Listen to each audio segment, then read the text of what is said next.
செங்கல்பட்டு பழைய சிறைச்சாலை அருகே சாலையின் குறுக்கே சென்ற மாடு மீது கை இடித்ததால் இருசக்கர வாகன ஓட்டி சாலையில் சறுக்கியபடி சென்று விழும் காட்சி சிசிடிவி கேமராவில் பதிவாகியுள்ளது.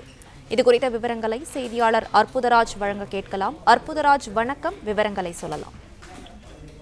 வணக்கம். மாடு குறுக்கே வந்ததால் பைக்கில் சென்ற வாலிப மாணவர் சறுக்கி விழுந்து வீடியோ வைரலாகி வந்தது. செங்கல்பட்டு அடுத்த திருமணி பகுதியை சேர்ந்தவர் ஸ்ரீதர். இவரது மகன் சஞ்சய் 19 வயதான இவர் செங்கல்பட்டு உள்ளே ராஜேஸ்வரி வேதாசல நகரில் கல்லூரியில் 2ஆம் ஆண்டு BA படித்துள்ளார். இவர் கல்லூரி நாட்கள் தவிர கல்லூரி விடுமுறை நாட்களில் செங்கல்பட்டு பழைய பேருந்து நிலையம் அருகே உள்ள ஒரு செல்போன் கடையில் பார்ட் டைம் வேலை செய்து வருகிறார்.